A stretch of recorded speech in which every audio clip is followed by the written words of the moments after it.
या ईडी की जांच क्यों चल रही है? शायद यही ईडी की जांच क्यों चल रही है? शायद यही सवाल 2010, 11, 12, 13, 14 इन 5 वर्षों में देश पूछता था कि क्या कभी कोई कार्रवाई होगी? क्या कभी जो सरकारों में भ्रष्टाचार होता है इस पर नकेल कसी जाएगी? और जनता ने 2014 में जब मोदी जी की सरकार को चुना तब हमने पहला वायदा ये किया था कि हम भ्रष्टाचार मुक्त शासन देंगे, सुशासन देंगे। और आज मैं कह सकता हूं कि 8 वर्षों के बाद कोई 8 रुपए का आरोप भी मोदी सरकार पर नहीं लगा सकता है। दूसरी बात, आखिरकार जनता के पैसे अगर कहीं पर खाए गए, मुखर्जी हो, चटर्जी हो, चाहे लिंक कहीं बनर्जी जी के साथ जुड़े हों या देश के किसी कोने में कोई, मैं किसी जातिगत उस पर नहीं कह रहा, मैं ये कह रहा हूं किसी नाम, मान लो पार्था चटर्जी हैं या कोई और व्यक्ति है, इनके मैं पूरा लिंक समझ रहा हूं, चटर्जी बनर्जी सारा समझ रहा हूं। मैं ये कह रहा हूं कि इन सब के लिंक कहां जुड़े हैं? क्या किसी मुख्यमंत्री के संरक्षण के बिना किसी मंत्री के नजदीकी के घर पे एक बार 20 करोड़, दूसरी बार फिर उतने, फिर तीसरे, अंत ही नहीं हो रहा है? और जब ये कट मनी की बात चलती थी तब लोगों को लगता था शायद आरोप लगते हैं, और जब चिट फंड की बात होती तब भी ऐसा लगता था। लेकिन चिट फंड घोटाला करने वालों ने बंगाल की ही मुख्यमंत्री ममता बनर्जी जी की बनाई हुई पेंटिंग 3 करोड़ रुपए में खरीदी। आप में से कितने लोगों की पेंटिंग किसी ने 3 करोड़ रुपए में खरीदी है? कोई ऐसा? यहां पर तो वैसे कोई यस बैंक वाला था तो उसने किसी एक परिवार वाले जो इतने वर्षों तक देश पे राज करते रहे उनके लिए वैसा काम करने का उन पर भी देखिए, अब पार्था चटर्जी के पास तो नोट निकल रहे हैं, अब राहुल जी को और सोनिया जी को भी बुलाया जा रहा है ईडी द्वारा। उसके बाद इस समय जब हम बात करें तो नेशनल हेराल्ड हाउस और उसके 12 ठिकानों पर ईडी की रेड हो रही है। जयराम रमेश कह रहे हैं कि जिसे कहते हैं कि द्वेषपूर्ण भावना के साथ ये सरकार कार्रवाई कर रही है। चलिए, देश को ये तो पता चला नेशनल हेराल्ड के ठिकाने कितने हैं और इस पे कब्जा किसका है, कितनी शेयर कैपिटल थी और कितने की संपत्ति है। अमित जी, मेरा एक गिला आपसे है, जी, आपके चैनल से भी और कुछ बाकियों से भी। जी, आप लोग देश को बताते क्यों नहीं नेशनल हेराल्ड केस है क्या? किसने रोक रखा है आपको? क्या देश को जानना चाहिए कि नहीं जानना चाहिए? आप लोग केवल इतना दिखाते हो कि नेशनल हेराल्ड केस में सोनिया गांधी जी, राहुल गांधी जी को बुलाया गया। आप ये नहीं बताते कि इतने हजार करोड़ की संपत्ति को इन्होंने अपने नाम करवा लिया है या इसके पीछे घोटाला क्या है। अगर मैं आपके इस अभी बातचीत में करूंगा तो आपका कोई सवाल नहीं आएगा। आधा घंटा मुझे केवल नेशनल हेराल्ड केस को समझाने के लिए लगेगा। नेशनल हेराल्ड केस को मैं आपको बता रहा हूं क्योंकि आपने ये सवाल पूछा। मैं नेशनल हेराल्ड केस को लंबे अरसे से 2012-13 से फॉलो करते हुए आया हूं। मैं मानता हूं कि कुछ परिस्थितियां हैं उसके अंदर, लेकिन सोनिया गांधी और राहुल गांधी दोनों एक बड़ी पॉलिटिकल पार्टी के बड़े नेता हैं, तो एक पॉलिटिकल मौका तो मिलता ही है उनको सवाल खड़ा करने का। वो कहते हैं कि ईडी का रुख कभी बीजेपी के किसी नेता पर नहीं होता, सिर्फ और सिर्फ विपक्ष की तरफ होता है। सत्येंद्र जैन पर होता है, पार्था चटर्जी पर होता है, राहुल गांधी पर होता है, सोनिया गांधी पर होता है, और बीजेपी का कोई नेता नहीं आता ईडी की रडार पर। ऐसा क्यों? अब तो संजय राउत भी हैं। अगर आपने देश का कोई पैसा नहीं खाया तो आप में से किसी के घर पे कभी कोई इनकम टैक्स की रेड होती है? कभी कोई ईडी वाला आपके घर पे आया किसी के? जिसने किया उसी के ही जाएगा। अब ना मेरे नेशनल हेराल्ड है ना मेरे घर पे कोई आएगा, लेकिन जिन्होंने किया है क्या वो देश के कानून से ऊपर है? मेरा सबसे बड़ा सवाल आज आपके चैनल पर एक है, क्या राहुल गांधी जी, सोनिया गांधी जी देश के कानून से ऊपर है? क्या गांधी परिवार के ऊपर देश का कोई कानून लागू नहीं होता? क्या गांधी परिवार के किए गए भ्रष्टाचार पर देश की जांच एजेंसियों को कोई सवाल खड़ा करने का कोई अधिकार नहीं है? अगर आप ये तय कर देंगे कि इनके ऊपर कोई अधिकार नहीं है तो ठीक है। कोई एक कांग्रेसी नेता आज तक आगे आकर नहीं बोला कि देश का कानून क्या सब लोगों के लिए एक जैसा है कि नहीं। तो फिर गांधी परिवार के लिए एक्सेप्शन क्यों? अशोक गहलोत ने तो बोला ईडी को सोनिया गांधी के द्वार जाना चाहिए था पूछताछ करने के लिए, वो बुजुर्ग हैं। चलो अब आयु सीमा भी तय कर लेनी चाहिए कि कितनी समय के बाद आप भ्रष्टाचार करेंगे, उसके बाद जांच एजेंसी आपसे नहीं पूछ सकती। चलिए मैं तो आपको आप ये तय ही कर दीजिए ना कि आप या तो गांधी परिवार के होंगे तब आपको जांच एजेंसी नहीं पूछेगी, आप विपक्षी दल के होंगे तब आपको जांच एजेंसी नहीं पूछेगी, आपकी आयु एक उम्र से ज्यादा हो जाएगी यानी कि 60-70 साल से ज्यादा होगे तो आपको कोई ना पूछे। विपक्ष आरोप लगाता है कि डराने धमकाने नहीं, के आप अमीर जी फिर आगे निकल गए। जी। आपने एक बीच में एक नाम लिया था सत्येंद्र जैन जी का। जी जी जी जी। अब उनकी तो याददाश्त घोटाले के बाद चले गई, आपकी क्यों जा रही है? नहीं नहीं, मेरे बिल्कुल नहीं जा रही। मैं आऊंगा सत्येंद्र जैन और अरविंद केजरीवाल पर भी, क्योंकि आप लोग उस पर भी थोड़ा बहुत नरम रहता है आपका चैनल। पंजाब में जो घटा जी, 3 महीने की सरकार नहीं हुई थी, 30 हत्याएं हो गई। 30 हत्याएं, गैंगस्टर जेलों में बैठ के लोगों को मार रहे हैं और अरविंद केजरीवाल जी अपनी सिक्योरिटी दिल्ली में बढ़ा रहे हैं। पंजाब के सिक्योरिटी वाले अरविंद केजरीवाल जी के साथ, पंजाब के मुख्यमंत्री से ऊपर अरविंद केजरीवाल जी का नाम आता है सिक्योरिटी लेने वालों में, और वहां मुख्यमंत्री तो बनाया लेकिन सलाहकार यहां से भेज दिया। पर भगवंत मान तो आपको दोस्त भी होंगे, सदन में भी रहे काफी समय तक वो। बड़ी घनिष्ठ मित्रता है। अब तो आपको बधाई देनी चाहिए, वो एक नए जीवन में बंधे हैं कुछ दिन पहले। चलिए, मैं इस मंच पे कुछ नहीं कहूंगा। जी जी कुछ बातें प्राइवेट के लिए भी ठीक रहती, चाय पे कर लेंगे जी। लेकिन उनको बहुत सारी शुभकामनाएं। जी जी। और सरकार का इनिशियल पीरियड खत्म हुआ तो सोचा था वो अब कामकाज पे लगेंगे जी। और जब इनका इनिशियल पीरियड थोड़ा खत्म हो जाए तो शायद उसके बाद कामकाज पे लग जाएंगे।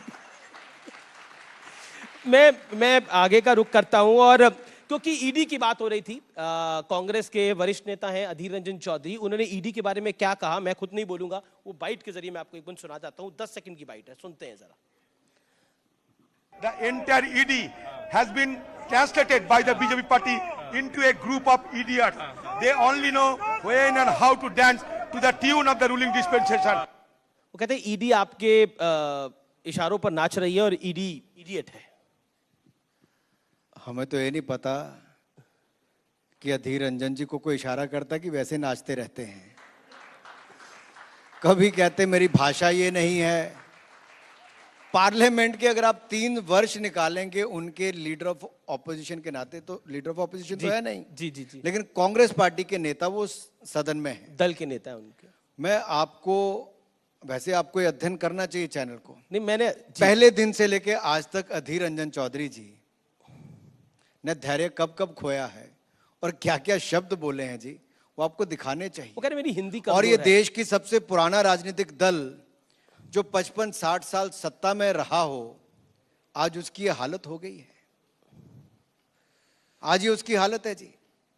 राष्ट्रपति जी के लिए अपशब्द बोलने, उन राष्ट्रपति जी के लिए जब हम आजादी के 75 वर्ष मना रहे हैं, आजादी के अमृत महोत्सव, देश जो हमारा मदर ऑफ डेमोक्रेसी कहा जाता है, दुनिया का सबसे बड़ा लोकतंत्र है, उसमें एक बहुत बड़ी घटना ये घटी कि बहुत बड़ा हमारा सौभाग्य है कि हम सबके रहते हुए एक आदिवासी महिला भारत की राष्ट्रपति बनी है। ये हम सब के लिए बहुत बड़ी बात है। पूरी दुनिया में इसकी वाहवाही हो रही है, लेकिन कुछ लोग आज तक भी नहीं पचा पा रहे, जिन्होंने वर्षों तक अनुसूचित जाति, जनजाति और अल्पसंख्यक लोगों के नाम पर वोट बटोरने का काम किया, जो कभी उनके लिए सहूलियत भी नहीं देते थे, आज वो पचा नहीं पा रहे। जब मोदी जी देश के प्रधानमंत्री बनने लगे तो उससे पहले क्या कहा, चुनाव से पहले तो कहा ये तो गरीब माँ का बेटा है, चाय बेचने वाला है।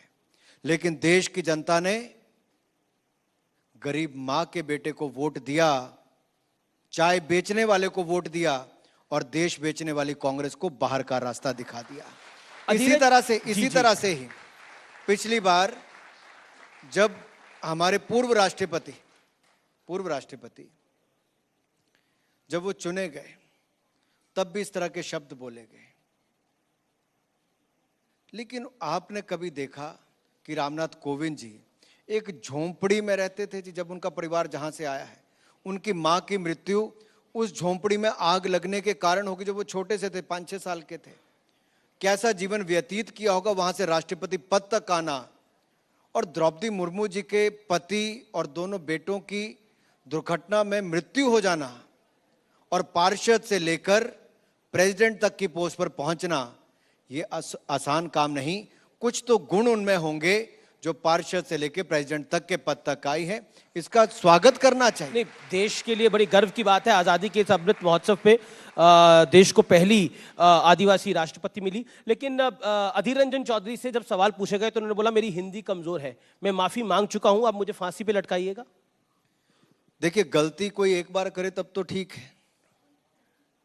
जब मैंने राजीव गांधी फाउंडेशन के भ्रष्टाचार, नेशनल हेराल्ड के अलावा एक और भ्रष्टाचार जी, राजीव गांधी फाउंडेशन के भ्रष्टाचार पर पार्लियामेंट में सवाल खड़े किए, तो इन्होंने आपा खो दिया। पारा खोने के बाद मुझे कहा ये छोकरा कहां से आ जाते हैं ऐसे करके, कि हिमाचल का छोकरा करके ऐसे बोल दिया। लेकिन वो उनको उल्टा ही पड़ा जी। ये एक बार नहीं करते हैं, कभी प्रधानमंत्री जी के बारे में, राष्ट्रपति जी के बारे में, सांसदों के बारे में, ये आदत बन गई है। और कांग्रेस ने क्या जानबूझकर ये किया है कि कांग्रेस के पास नेताओं की कमी हो गई है?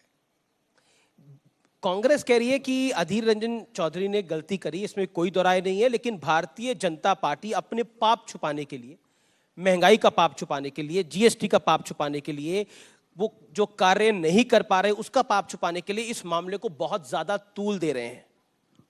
देखिए, मैं उत्तर प्रदेश चुनाव में सह प्रभारी था भारतीय जनता पार्टी की ओर से। प्रियंका जी ने कैंपेन लॉन्च किया, लड़की हूं, लड़ सकती हूं। वो लड़की आजकल नजर नहीं आई लड़ने के लिए। देश की राष्ट्रपति पर उनके ही पार्टी के नेता ने अपशब्द कहे, अपमानित किया। काश वो लड़की आगे आई होती। एक चुनाव से दूसरे चुनाव में नजर आते हैं। राजस्थान में एक के बाद दूसरी बेटी और महिला के साथ बलात्कार और हत्याएं हुई, किसी की गर्दन काट दी गई। वो बेटी तो आगे कभी नहीं आई। राहुल गांधी जी की विदेश यात्राएं कब शुरू होती, कब खत्म होती है, वो देश को जानकारी ज्यादा आजकल तो होती देश में ही है वो।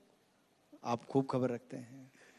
नहीं, आजकल तो पार्लियामेंट में भी पार्लियामेंट में नजर नहीं आते, लेकिन आपको पता है आजकल तो देश में ही है। और वो कहते हैं कि दूसरा सोनिया भारतीय जनता पार्टी हमें डराने और धमकाने की कोशिश कर रहे हैं। दूसरी सोनिया गांधी जी, जिनको इतना मान सम्मान, क्योंकि वो इटली में पैदा हुई, उसके बावजूद भारत ने जो मान सम्मान दिया, जी, भारत के लोकतंत्र की विशेषता है। लेकिन वो भी राष्ट्रपति जी के पक्ष में नहीं खड़ी हुई। नहीं तो एक शब्द कह देना कि अधीर रंजन चौधरी जी के कहने पर कांग्रेस पार्टी शर्मिंदा है, हम माफी मांगते हैं, वो बड़ी हो जाती जी। लेकिन ना अनुसूचित जाति, ना अनुसूचित जनजाति, ना महिला, इनके लिए कांग्रेस पार्टी कभी खड़ी नहीं हुई। केवल वोट बैंक की राजनीति की है। और दुर्भाग्य ये है कि एक राष्ट्रपति का अपमान हुआ और सोनिया गांधी जी मूक दर्शक बनी रही। ये हिंदुस्तान के इतिहास में लिखा जाएगा। राहुल गांधी चुप रहे, सोनिया गांधी चुप रही, और ये लोग कभी आगे नहीं आए। कांग्रेस, क्योंकि बात हो रही है अब सोनिया गांधी की, तो सोनिया गांधी जी जब सदन में थी और स्मृति ईरानी कह रही थी कि सोनिया गांधी माफी मांगे, तो कांग्रेस ने बोला कि बहुत सोनिया गांधी को टारगेट किया गया। रूलिंग डिस्पेंसेशन के मेंबर ऑफ पार्लियामेंट्स और मंत्री वहां पे इकट्ठे हो गए। क्या कहना चाहते हैं इस विषय के ऊपर, जिसमें सोनिया गांधी ने फिर कहा डोंट टॉक टू मी स्मृति जी को? सोनिया जी ने क्या कहा क्या नहीं कहा, लेकिन देश सोनिया जी से उम्मीद करता था कि वो, जो कांग्रेस पार्टी के एक वरिष्ठ नेता ने राष्ट्रपति का अपमान किया, उस पर माफी मांगती या उस पर कुछ कहती। आखिरकार उन्होंने चुप्पी क्यों साधे रखी? इसका मतलब वो अधीर रंजन चौधरी से कहीं ना कहीं सहमत थी। ये चुप्पी क्या कहती है? चुप्पी क्या कहती है? और अधूरे मन से अधीर रंजन चौधरी जी की आपने पता नहीं चिट्ठी कितनी पढ़ी कितनी नहीं पढ़ी, मैं इस विषय पर आपका ज्यादा समय नहीं लूंगा, लेकिन उस चिट्ठी में बहुत कुछ दिखता है कि जरा सा भी उनको कहीं पर भी कोई गिला गम कुछ भी नहीं है। और उन्होंने जो कह दिया, मुझे लगता है बड़ा सोच समझ कर ही कहा। जो पार्लियामेंट में हुआ स्मृति ईरानी और सोनिया गांधी जी के बीच में, उस पर आप क्या कहना चाहते हैं? मैं कुछ नहीं कहूंगा जी। क्या आपको लगता है कि संसद को कांग्रेस का आरोप है कि आप ही नहीं चलने देना चाहते, आपका आरोप है कि कांग्रेस रियल मुद्दों पे बात नहीं करना चाहती, हम महंगाई पर चर्चा करने को तैयार हैं, लेकिन दूसरी तरफ ईडी की रेड हो जाती है। तो टाइमिंग को लेकर कांग्रेस कहती है कि अगर ये सदन को चलने देना चाहते हैं तो ये तो सरकार की जिम्मेदारी होती है, और आप तो बहुत सबसे मतलब आप you are being parliamentarian from the longest years. जब राहुल गांधी जी को ईडी ने बुलाया तब क्या पार्लियामेंट चल रही थी? नहीं चल रही थी। तब भी सड़कों पर हंगामा, गाड़ियां जला देना, तोड़फोड़ करना, ये कांग्रेस के कार्यकर्ताओं ने किया। जांच एजेंसियों पर दबाव बनाने का काम किया। सोनिया जी अस्पताल में थी, बार बार डेट्स मांगी, जितनी डेट्स मांगी उतनी डेट्स ईडी ने देने का काम किया। राहुल जी ने भी जब डेट्स मांगी, ईडी ने तब तक डेट्स देने का काम किया। जांच एजेंसियां देश की स्वतंत्र है, उनको स्वतंत्र रूप से काम करने देना चाहिए। और अगर मैं दूसरा उदाहरण देता हूं, कोई व्यक्ति भ्रष्टाचार के मामले में बेल पर है, जमानत पर है, अभी जेल गया नहीं है, जमानत पर है, तो जांच एजेंसियों को उनको बुलाने का पूरा अधिकार है। और राहुल जी और सोनिया गांधी जी बेल यानी कि जमानत पर हैं, जब जब जांच एजेंसियां बुलाएं उनको जाकर उनकी वहां पर जाना चाहिए। क्यों, क्या छिपाना है जी? अगर कुछ गलत नहीं किया तो छिपाना क्या है? और अगर गलत किया है तो डर इनके चेहरे पर साफ नजर आ रहा है। चलिए, सोनिया गांधी, राहुल गांधी ने गलत किया है, लेकिन संजय राउत ने भी गलत ही कर दिया है, वो जेल चले गए हैं। उद्धव ठाकरे कह रहे हैं कि बीजेपी के भी बुरे दिन बहुत जल्द आ जाएंगे। चलिए, उद्धव जी कह रहे हैं, आपके पुराने सहयोगी हैं। पुराने? तो संजय राउत को गिरफ्तार कर लिया गया ईडी द्वारा। क्या आपको लगता है कि जिस तरह से उद्धव ठाकरे कह रहे हैं और संजय राउत ने बोला कि मुझे बीजेपी में आने का दबाव था, मैं नहीं गया इसलिए मेरी गिरफ्तारी हो गई है, लगता है संजय राउत पर? चोर कभी चोरी करता है जिसने भ्रष्टाचार किया, और कभी वो कहता है कि मैंने किया है।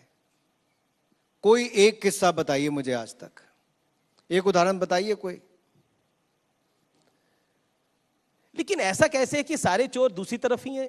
आपने आज तक जी जितने इंटरव्यू संजय राउत जी ने आज तक दिए, जी, गिरफ्तारी से पहले कभी कोई पटका गले में पहनते हुए देखा था?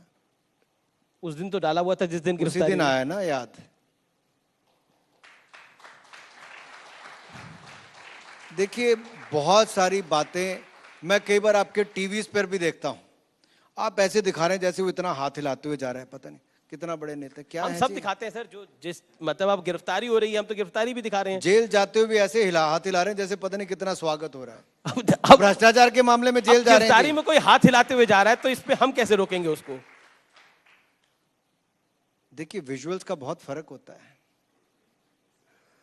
अब नवाब मलिक भी थम्स अप करके गए थे और कहा था मैं झुकेगा नहीं, वो अभी तक जेल में ही है। अब क्या कहिएगा इसमें?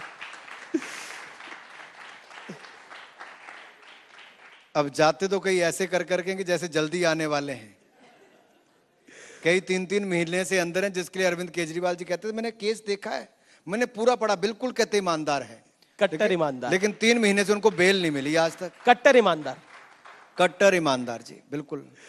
चलिए, लेकिन आप लोग दिखाते कहाँ हैं जी उनके? हम सब दिखाते हैं। कहाँ 144 करोड़ रुपए का दिल्ली वालों को चपत लगा दी उन्होंने, बिल्कुल।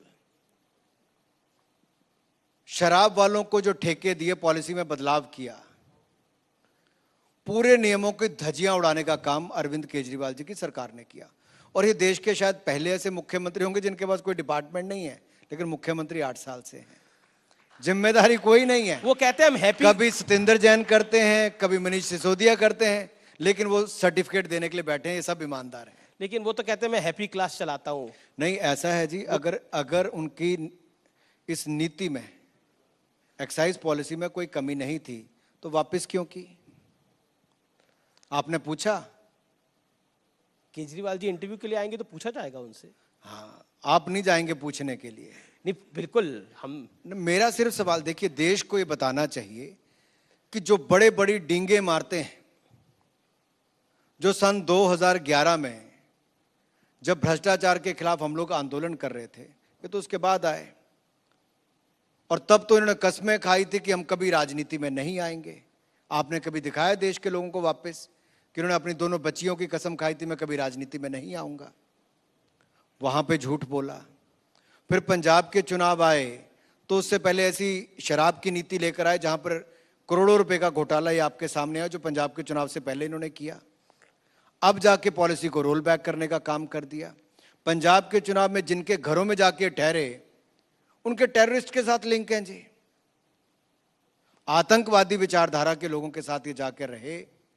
ये अपने आप में दिखाता है कि सत्ता की प्राप्ति के लिए ये किसी भी स्तर तक गिर सकते हैं, लेकिन आप लोग इनको पर्दाफाश करने के लिए तैयार नहीं हैं। सर हम सारी खबरें दिखाते हैं, मैं फिर बोल रहा हूँ, और हमारा प्रयास रहता है कि हमारा व्यूअर जो है वो वेल इन्फॉर्म्ड रहे, इसीलिए हम शायद नंबर 1 है। लेकिन अरविंद केजरीवाल की तरफ से भी कुछ शिकायतें हैं, और वो शिकायतें ये हैं, वो कहते हैं कि मोदी जी और बीजेपी उनसे डरते हैं, इसीलिए ईडी को आगे कर रहे हैं, सीबीआई को आगे कर रहे हैं, और सिसोदिया को गिरफ्तार करना चाहते हैं। सत्येंद्र जैन को इसलिए गिरफ्तार कर लिया क्योंकि वो हिमाचल में थे, और आप तो खुद हिमाचल से आते हैं।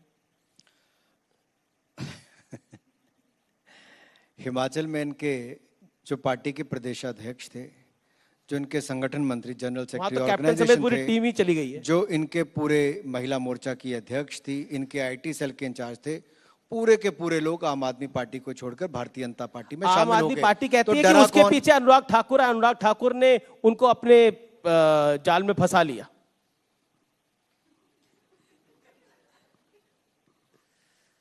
पार्था चटर्जी के घर से पैसा पकड़ा जाए तो किसी और का दोष है, सोनिया जी राहुल जी का भ्रष्टाचार बाहर आए तो बीजेपी दोषी है, सत्येंद्र जैन, मनीष सिसोदिया जी और बाकी सब लोग भ्रष्टाचार में घिरे, अरविंद केजरीवाल जी की असली चेहरा सामने आए भ्रष्टाचार का, तो सबके लिए बीजेपी दोषी है। सब तो बहुत साफ सुथरे हैं। हमें क्या डर है जी सत्येंद्र जैन जी का? कौन है वो? एक भ्रष्ट नेता है जो आज जेल में है, और जिनकी अरविंद केजरीवाल ने कहा याददाश्त चले गई है। अब दूसरे जब जाएंगे तो उनकी याददाश्त जाएगी नहीं जाएगी मुझे पता नहीं, तो वो भी जाएंगे, दूसरे भी। भ्रष्टाचार किया तो जब कानून अपना काम करेगा तो जाएंगे, क्यों नहीं जाएंगे? क्योंकि आजादी आप इतने चिंतित क्यों हैं? मैं क्यों चिंतित होऊंगा सर? मैं क्यों चिंतित होऊंगा? मुझे तो लगता है कि जिसने भी गलत काम किया है उसके खिलाफ संविधान सम्मत कार्रवाई होनी चाहिए। लेकिन एक सवाल, क्योंकि आज़ादी का ये अमृत महोत्सव है और तिरंगे के साथ अनुराग ठाकुर का जुड़ाव जो है वो काफी समय से है। तिरंगा यात्रा भी लेके आप निकले थे जब आप युवा मोर्चा में होते थे। प्रधानमंत्री नरेंद्र मोदी ने आह्वान किया कि 13 से 15 अगस्त तक हर घर तिरंगा अभियान होना चाहिए, लेकिन विपक्ष इसका भी विरोध कर रहा है। उमर अब्दुल्ला कह रहे हैं अगर तिरंगा फहराना है तो जाके गलवान में फहराओ। जयराम रमेश कह रहे हैं कि ये वो लोग कह रहे हैं जिन्होंने 52 साल तक आरएसएस के हेडक्वार्टर्स पे झंडा नहीं फहराया था। मैं पहले तो आज आपका आभार प्रकट करूं, आपने ये कहा कि अनुराग ठाकुर जब युवा मोर्चा में होते थे तब तिरंगे, काश आपने ये नहीं कहा कि जब अनुराग ठाकुर युवा होते थे। युवा मोर्चा में होते थे तो कहा तो मेरी थोड़ी लाज आपने रख ली है सर। तो आप युवा की बात कर रहे हो, आजकल तो इस देश के अंदर युवा नेता की श्रेणी की एज लिमिट बढ़ती जा रही है। चलिए, तो आपने मुझे श्रेणी बढ़ाकर युवाओं में रखा है, कहीं तो आप छोड़ नहीं रहे आज मुझे है। आप छोड़ आप ही नहीं रहे कोई मौका। 2010 में बहुत सारा पथराव भारत की सेना पर हो रहा था। मैं इसलिए याद करा रहा हूं, 12 साल पुरानी बात है। मैं दूसरी बार लोकसभा का सांसद तब बना था, तो 2010 में इतने पथराव हुआ कि 2000 से ज्यादा सैनिक घायल हुए। कांग्रेस उस समय एक पॉलिसी ला रही थी, armed forces special protection act में बदलाव कर रही थी, कश्मीर को ज्यादा स्वायत्तता देने की बात कर रही थी, और उससे हमारे सैनिकों के ऊपर बहुत बड़ी दिक्कत आ जाती। तो मैंने पहले इंडिया फर्स्ट कार्यक्रम देश भर में चलाया, देश के हर राज्य में गया। उसके बाद कलकत्ता से कश्मीर राष्ट्रीय एकता यात्रा, तिरंगा यात्रा चलाई, डॉक्टर श्यामा प्रसाद मुखर्जी की जन्मस्थली से उनकी बलिदान स्थली तक। मुझे तब भी मीडिया के लोगों ने कहा कि कहां तुम 2011 में ये कर रहे हो, कौन आएगा तिरंगे के नाम पे। लेकिन आज मैं आप सबके बीच में कहना चाहता हूं, तिरंगे की ताकत को समझिए। ये केवल 3 गज का कपड़ा नहीं, ये इसमें इतनी ताकत है कि 130 करोड़ भारतीयों को एकजुट करके रखता है। ये तिरंगे की ताकत है। जय हिंद, जय हिंद। और उस समय कलकत्ता से कश्मीर तक जब मैं चला, मुझे देश में शायद ही कोई जानता होगा, मैं तो दूसरी बार का सांसद था, युवा मोर्चा का नया नया अध्यक्ष बना था। लाखों युवा जुड़ते चले गए और अब माधोपुर का आज भी वो मुझे सीन याद आता है। 80-90 हजार युवा पूरे देश भर के इकट्ठे हुए। कांग्रेस ने कई ट्रेनें बीच रास्ते में से झारखंड की, छत्तीसगढ़ की, कर्नाटक की और एक राज्य की ट्रेन बीच रास्ते में से वापस कर दी। पूरी की पूरी ट्रेन भरी हुई कार्यकर्ताओं की कि कश्मीर ना पहुंचे। उमर अब्दुल्ला जी उस समय मुख्यमंत्री थे। जी जी जी। उन्होंने फोन करके कहा कि अनुराग को मत आने दो, यहां पे पता नहीं क्या हो जाएगा। तो मेरे पिताजी ने वापस कहा था कि मेरा बेटा फौजी का पोता है, मेरे दादा फौजी, परदादा फौजी थे, मेरा एक बेटा अगर लाल चौक पर तिरंगा फहराने के लिए कुछ भी उसको हो जाता है तो मुझे स्वीकार है, उसको जाना ही चाहिए तिरंगे फहराने। और मैं अपने पिता की बात कर रहा हूँ। उमर जी ने चिंता व्यक्त की थी जी जी जी कि यहाँ पर बहुत खतरा है, मत आने दीजिए। और आपको याद होगा माधोपुर के उस पुल पे जब हम जम्मू कश्मीर के बॉर्डर में घुसते हैं तो पूरी फेंसिंग कर दी गई थी, पूरी फौज पुलिस जम्मू कश्मीर की खड़ी कर दी कि हम लोग जम्मू कश्मीर के अंदर ना आए। अरे जम्मू कश्मीर भारत का ही अभिन्न अंग है, लेकिन ये चुनौती खड़ी कर दी कि कश्मीर में तिरंगा झंडा ना फहराया जाए। हमारे कार्यकर्ता 15-15 दिन पहले वहां पर पहुंचे, रोज होटल की चेकिंग होती थी, कहीं तिरंगा झंडा दिख जाए तो जेल में डाल देते थे। हमारे नौजवान फिर भी गए, लाल चौक पर तिरंगा भी फहराया, हड्डियां भी तुड़वाई, जेल भी गए, लेकिन तिरंगा लाल चौक पर फहराने का काम भारतीय जनता युवा मोर्चा के कार्यकर्ताओं ने किया। उनमें से एक कार्यकर्ता प्रदीप सिंह वघेला आज गुजरात के महामंत्री भाजपा के जी, हर्ष संघवी गुजरात के गृह मंत्री और युवा कार्यक्रम और खेल मंत्री हैं। ऐसे दो और हैं जिनकी हड्डियां टूटी थी। ऐसे बहुत सारी लंबी लिस्ट है। मुझे, मेरे साथ Arun Jaitley ji, Sushma ji leader of opposition थे राज्यसभा के, Sushma ji leader of opposition Lok Sabha की थी। इनको मेरे साथ जेल में, कठुआ जेल में डाल दिया गया ताकि हम लोग तिरंगा झंडा ना फहराएं। ये क्यों हुआ? क्योंकि अनुच्छेद 370-35 से देश में था, लेकिन 2019 में मोदी जी की सरकार बनी तो अनुच्छेद 370-35 से सदा सदा के लिए देश से हटा दिया गया है। अब कोई आपको नहीं रोक सकता।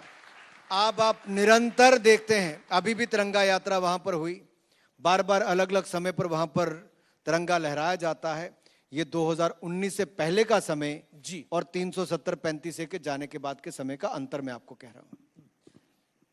बहुत महत्वपूर्ण है जो प्रधानमंत्री ने, लेकिन एक निवेदन मैं आप सबसे फिर कर दूं। जी जी जी। आप आज यहां जाने से पहले अपने अपने डीपीज पर, फेसबुक, इंस्टाग्राम, व्हाट्सएप, जहां पर भी है, ट्विटर पर, आप तिरंगे को अगर अपना डिस्प्ले पिक्चर बनाएंगे तो बहुत सारे भारतीय इसी मुहिम के साथ जुड़ेंगे। ये एक मैसेज है। हालांकि कल मैं किसी टीवी पर देख रहा था, चलते चलते ऐसे आगे, तो किसी ने कहा मोदी जी ने तो स्वच्छता अभियान चलाया था, क्या हुआ? मोदी जी ने झंडे का अब तिरंगा कैंपेन चला दिया तो क्या होगा? सोच बदलो, देश बदलेगा। स्वच्छता अभियान के कारण बहुत फर्क पड़ा है। कभी उत्तर प्रदेश जाना, योगी जी के इलाके में जब वो सांसद थे, बार बार उठाते थे, जैपनीज इंसेफ्लाइटिस करके एक बीमारी होती, जापानी बुखार जिसे कहा जाता है। आज उससे मुक्ति मिली। उसका सबसे बड़ा कारण गंदगी ही था। आपने गंदगी से मुक्ति दिलाई तो उससे मुक्ति मिली।